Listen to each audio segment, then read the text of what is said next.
எங்களை ரொம்ப கேவலமா பேசுறாங்க. எனக்கு ரொம்ப கவலையா இருக்கு. கடந்த 40 வருஷமா இந்த இலங்கை மக்கள் எங்களோட பிரைவேட் பஸ்ல தான் பயணம் செஞ்சாங்க. நாங்க மக்களுக்கு செஞ்ச சேவையை கேவலப்படுத்துறாங்க. இவங்க எல்லாம் இலங்கைக்கு புதுசா பிறந்தாங்களா இல்ல வானத்துல இருந்து குதிச்சாங்களா? நம்ம ஸ்ரீலங்கா பிரைவேட் பஸ் சங்க தலைவர் கெமுனு விஜயரத்ன ஒரு பேட்டியில சொல்லி இருக்காரு. அவருக்கு நாம இப்ப ஒரு தரமான நியாயமான பதிலை சொல்லுவோம்.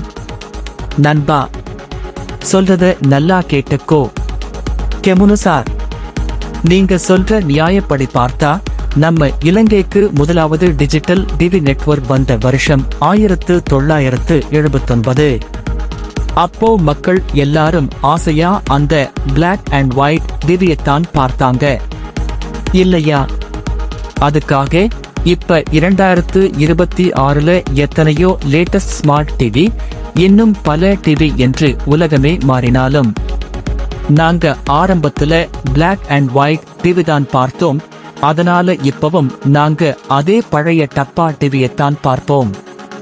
பழைய டிவியை கொண்டு வந்தவன் மனம் உடைந்து போவான் அப்படின்னு சொல்லி நீங்க இன்னும் உங்க வீட்டுல பிளாக் அண்ட் ஒயிட் டிவியவா சார் வச்சிருக்கீங்க? இல்லையே, நீங்களும் காலத்துக்கு ஏத்த மாதிரி மாறினீங்க தானே.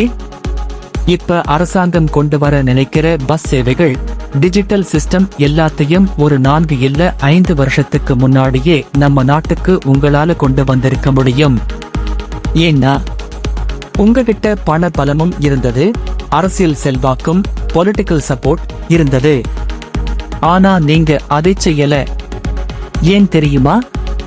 நீங்க பஸ்ல பயணம் செய்ய போறது இல்ல. ஆனா மக்கள் தினமும் படுற கஷ்டம் உங்களுக்கு எப்படி தெரியும்?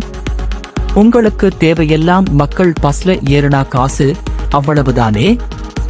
உலகம் டிஜிட்டல் முறையை நோக்கி, வளர்ச்சியை நோக்கி போகுது.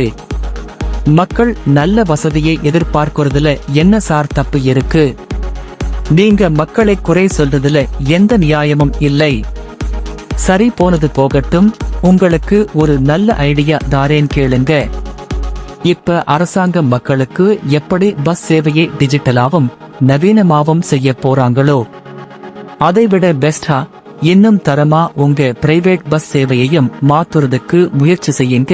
அப்படி செஞ்சா இன்னும் 1 அல்லது 2 வருஷத்துல உங்க பழைய நிலைமைக்கும் லாபத்துக்கும் உங்களால வர முடியும்.